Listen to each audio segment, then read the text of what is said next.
What's up, logical people? This is Amar. John lives near the city center railway station C. He has two friends, Tony and Carl, living near the West Terminal and the East Terminal railway stations respectively, shown as X and Y. Every day, John travels by train to meet one of his friends, that's either Tony or Carl.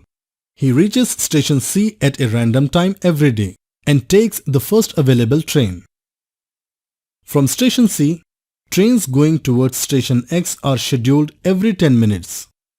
Also, from station C, trains going towards station Y are scheduled every 10 minutes. That means the frequency of trains going from C to X is exactly same as the frequency of trains going from C to Y. But 5 out of 6 times, John meets Tony.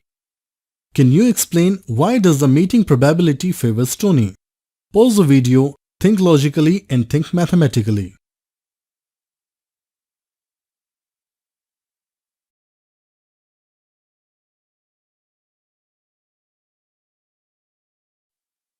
I'd like to thank Gopu Natarajan sir for sharing this tricky puzzle.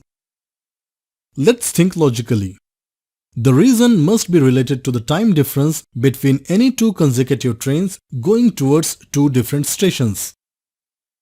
Suppose the train TX going from C to X is scheduled at 8 o'clock and the train TY going from C to Y is scheduled 2 minutes after the train TX.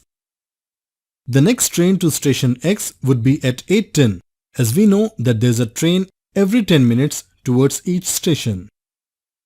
The same way, the next train to station Y would be at 8:12, and so on. In a duration of 10 minutes, there has to be a train for each station X and Y. So let's analyze a duration of 10 minutes. John reaches the station C at a random time. If John reaches the station at 8:01 or at 8:02, he gets the train to station Y. And if he reaches at 8:03, then the next available train would be at 8:10 that goes to X. Similarly, if he reaches at any time up to 8:10, he would get the train to station X. So in a duration of 10 minutes, the chances of John getting the train to station X is 8 times out of 10, and there are only 2 chances of getting the train to station Y. If we add up these two terms, we get a total number of chances as 10.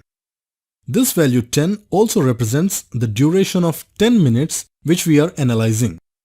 The two terms of the ratio also represents the time gap between the two consecutive trains as 8 minutes and 2 minutes alternately. You can try the same thing for any time difference. You'd always get the addition of two terms as 10.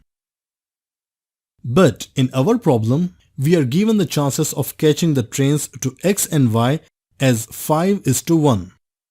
Now, if we add these two terms, we get 6. But we must have the sum as 10, as we want to analyze a duration of 10 minutes to cover both trains exactly once. So how to get 10 by adding these two terms?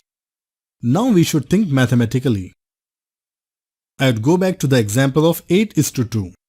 In this example, where the ratio is 8:2, we can also represent it as 4:1. Now if you add the two terms, you get 5. So you can think in reverse direction that to get the addition as 10, we can simply multiply 5 by 2 to get a value as 10. So the factor here is 2. So multiply both terms by the same factor 2 and we get 8:2. And now the addition would be 10. In the same way, we have to get 10 from 6.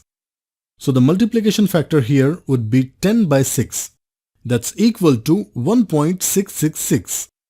Now let's multiply the two terms of the ratio with the same factor. And we get 8.333 is to 1.666. Now the addition of the two terms gives 10. We have been dealing with the unit of minutes.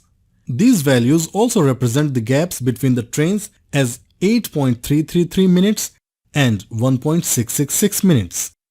For better presentation, we can convert them into seconds by simply multiplying by 60. we get the ratio as 500:100. And the total number of chances, which also represents a duration of 10 minutes, can be written as 600. And this means the time difference between the two consecutive trains is 100 seconds and then 500 seconds alternately. If the train to station X is at 8 o'clock, then the train to station Y would be exactly after 100 seconds. The next train to station X would be at 8:10, and the next train to station Y would be after 100 seconds, and so on. The frequency of trains to X and Y is exactly the same. But since Tx is scheduled 100 seconds prior to Ty, the meeting probability favors Tony 5 out of 6 times. Hope you guys enjoyed. Please like and share the video, and if you are new, please subscribe to my channel and stay updated with a new logic every week. Till then, give a try to these brain teasers. Also check out hard puzzles on my channel Logically Yours.